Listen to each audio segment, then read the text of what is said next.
अल्हम्दुलिल्लाह वहदा वस्सलातु वस्सलामु अला मन ला नबिय्य बअदा।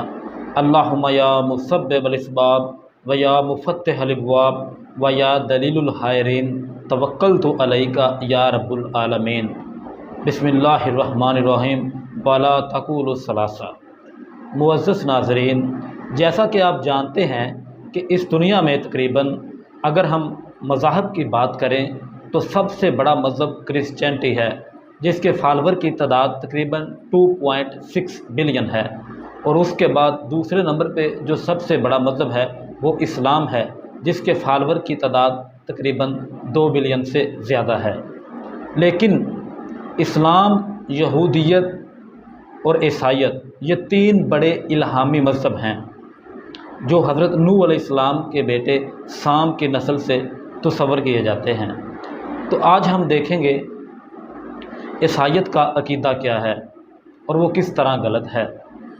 मुसलमानों की बात करें तो मुसलमानों का ये अकीदा है कि वो ईसाइयों के पैगंबर ईसा अलैहिस्सलाम को भी अपना पैगंबर तस्वर करते हैं और सच्चा नबी मानते हैं, और ये भी यकीन रखते हैं कि उन पर अंजील नाज़िल हुई थी।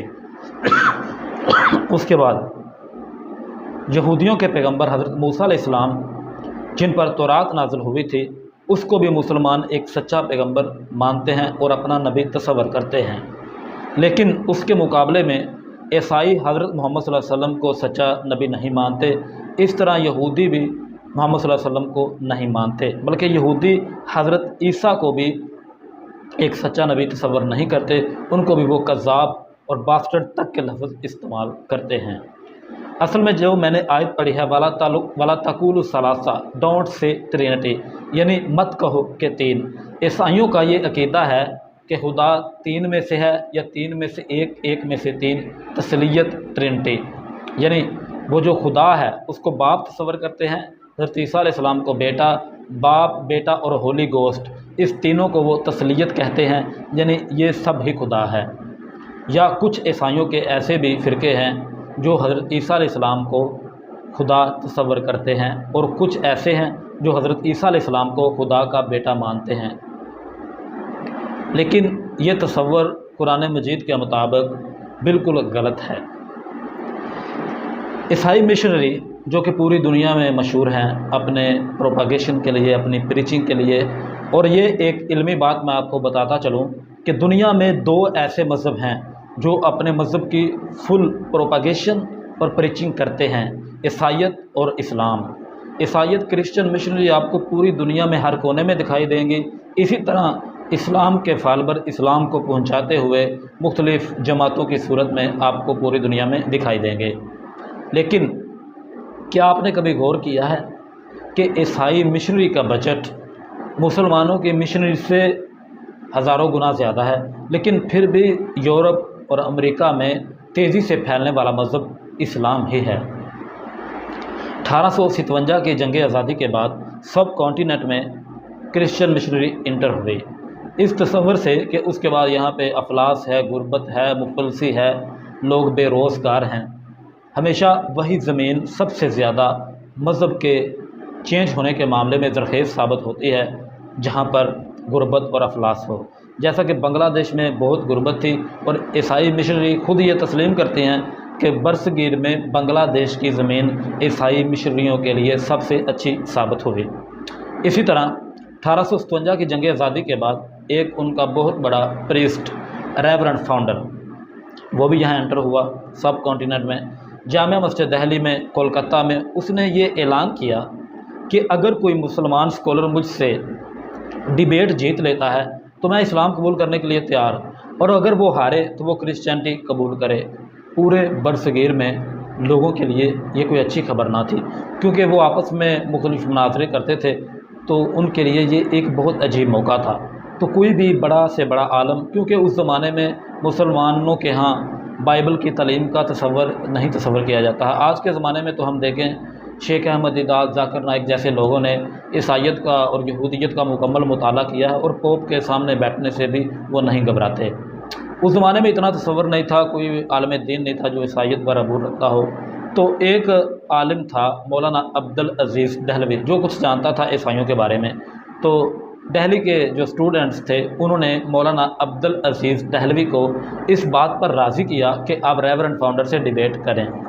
وہ گھبرا رہے تھے، ایکسیپٹ چیلنج نہیں کر رہے تھے، لیکن ایٹ لیسٹ انہوں نے ایکسیپٹ کیا تو اس کی ایڈورٹائزمنٹ شروع ہو گئی کہ اس جگہ پر ہوگا۔ جیسے آج کے زمانے میں کوئی بڑا جلسہ یا تقریر یا اسپیچ کوئی ہوتی ہے، کانفرنس، تو اس کے لیے ایڈورٹائزمنٹ ہوتی ہے، لوکیشن۔ اس طرح اس زمانے میں ایڈورٹائزمنٹ پورے سب کانٹیننٹ میں کی گئی کہ ایک ریورنڈ فاؤنڈر اور ایک مسلمان اسکالر کا ڈیبیٹ ہے، اور جو ڈیبیٹ ہارے گا وہ اس کا مذہب قبول کرے گا۔ یہ ایک بہت بڑی نیوز تھی لوگوں کے لیے۔ لوگ اس تاریخ کو اکٹھے ہونا شروع ہو گئے، اور متعلقہ ٹائم پر اتنے لوگ جمع ہو گئے کہ ہم تصور نہیں کر سکتے کہ لوگوں تک آواز کیسے پہنچتی تھی اتنی دور دراز، کہ اس زمانے میں کوئی اسپیکر سسٹم اتنے مضبوط نہیں تھے۔ بہرحال وہ دونوں آمنے سامنے ہو گئے، تو ریورنڈ فاؤنڈر نے مولانا عبدالعزیز سے کہا کہ آپ کوئی سوال پوچھیں، آغاز کریں، لیٹ سٹارٹ۔ مولانا عبدالعزیز دہلوی نے کہا کہ سوال کا پہلا حق آپ کا بنتا ہے کہ ایک تو آپ دور سے چل کر آئے ہیں، ہمارے مہمان ہیں، اور دوسرا عیسائیت اسلام سے پرانی ہے، تو اس لیے آپ کا پہلا سوال کرنے کا حق بنتا ہے۔ تو ریورنڈ فاؤنڈر نے جو سوال کیا مولانا عبدالعزیز دہلوی سے، وہ ان کی سوچ سے، ان کے فکر سے کہیں ہٹ کر تھا۔ ان کے ذہن میں یہ تھا کہ وہ کوئی بائبل کے حوالے سے یا قرآن پر یا پروفٹ محمد پر جو کرسچن مشنری اعتراض کرتے ہیں ایسا سوال پوچھیں گے۔ اس نے پہلا سوال مولانا عبدالعزیز دہلوی سے کیا کہ آپ کے پیغمبر محمد اس وقت کہاں ہیں؟ مولانا عبدالعزیز دہلوی کے لیے بڑا عجیب سوال تھا۔ اس نے کچھ توقف کے بعد جواب دیا کہ وہ اس وقت جنت الفردوس میں ہیں۔ دوسرا سوال فوراً آیا، جیسے ایک ترتیب تھی، سیکوینس تھی، پلاننگ تھی سوالوں کی پھنسانے کے لیے، ٹریپ کرنے کے لیے۔ دوسرا سوال فوراً آیا ریورنڈ فاؤنڈر کی جانب سے کہ آپ مولانا مجھے بتائیے کہ جب آپ کے نبی کے پیارے نواسے حسین کو ذبح کیا جا رہا تھا کربلا میں، اس وقت پروفٹ محمد کہاں تھے؟ بہت موقع سے ہٹ کر سوال تھا۔ تو سیم مولانا نے کچھ پاز لیا، اس کے بعد جواب دیا کہ اس وقت بھی وہ جنت الفردوس میں خدا کے پاس موجود تھے۔ تو ریورنڈ فاؤنڈر نے تیسرا سوال پوز کر دیا کہ مولانا آپ مجھے بتائیے کہ ان کے پیارے نواسے کو جب ذبح کیا جا رہا تھا تو کیا نبی نے خدا سے نہیں کہا تھا کہ اے باری تعالیٰ میرے نواسے کو بچا لیجئے، وہ اس وقت مشکل میں ہے؟ تو مولانا کچھ توقف کرنے کے بعد بولے، ہاں محمد صلی اللہ علیہ وسلم نے خدا سے کہا تھا کہ میرے بیٹے کو وہ ذبح کر رہے ہیں، اس کو بچا لیجئے۔ تو ریورنڈ فاؤنڈر زمین پر پیر مارنے لگا، ہڈیاں رگڑنے لگا، اور مولانا سے کہنے لگا، مولانا صاحب پھر مجھے بتائیے تو خدا نے کیا کہا؟ جب ان نے محمد صلی اللہ علیہ وسلم نے خدا سے کہا کہ میرے پیارے نواسے کو بتا دیجئے، تو خدا نے کیا کہا؟ ریورنڈ فاؤنڈر بے قابو ہو گیا اور کھڑا ہو گیا اور پوچھنے لگا، مولانا بتائیے۔ مولانا نے کچھ توقف کے بعد کہا، ہاں اس نے خدا سے مدد کے لیے کہا تھا، تو خدا نے کہا کہ میں تو اپنا بیٹا عیسیٰ نہیں بچا سکا، میں آپ کا نواسہ کیسے بچاؤں؟ ریورنڈ فاؤنڈر کے لیے یہ بات بڑی ہی معیوب تھی، وہ اس وقت ڈیبیٹ ہار چکا تھا۔ اصل میں اس کا حقائق سے کوئی تعلق نہیں اس ڈیبیٹ کا، لیکن یہ عقل، منطق، استدلال اور ذہنی کیفیت کے مطابق سوال پوچھے گئے تھے، اور مولانا نے ایسا جواب دیا کہ ریورنڈ فاؤنڈر وہاں سے بھاگنے پر مجبور ہو گیا، اور وہاں سے بھاگ کر وہ ترکی پہنچ گیا۔ اسی طرح عیسائی مشنری ہمیشہ مسلمانوں کو تنگ کرتی رہتی ہیں، طرح طرح کے سوالات پوچھتی رہتی ہیں۔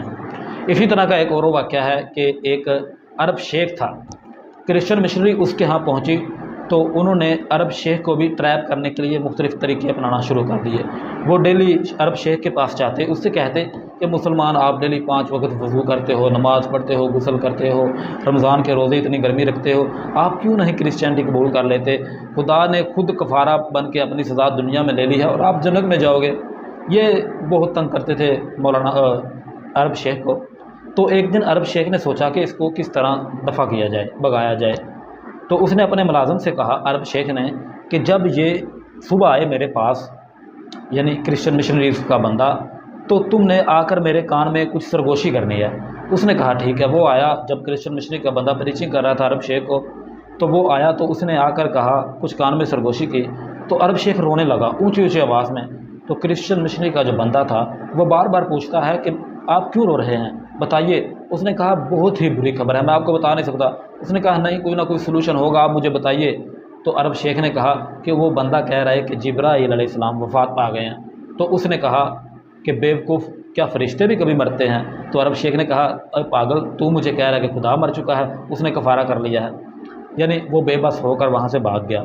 इस तरह के डिबेट्स हमेशा होते रहते हैं। लेकिन आज हम इस दुनिया में अगर देखें, आज इस्लाम का मुकाबला क्रिश्चियनिटी से हरगिज़ नहीं है, इस्लाम का मुकाबला जूडाइज़म से हरगिज़ नहीं है, इस्लाम का मुकाबला कन्फ्यूशिज़म से, हिंदुइज़म से, बुद्धिस्ट से हरगिज़ नहीं है। इस्लाम का मुकाबला आज एथिज़म से है, एग्नोस्टिसिज़म से है। क्योंकि आज जो जदीद वेस्टर्न सोसाइटी हैं, जो यूएसए के लोग हैं, वो क्रिश्चियन नहीं रहे, बाय बर्थ वो क्रिश्चियन हैं, हकीकत में वो अथीस्ट हैं। अथीस्ट का मतलब जो खुदा पर यकीन नहीं रखता, खुदा को नहीं मानता, आखिरत को नहीं मानता।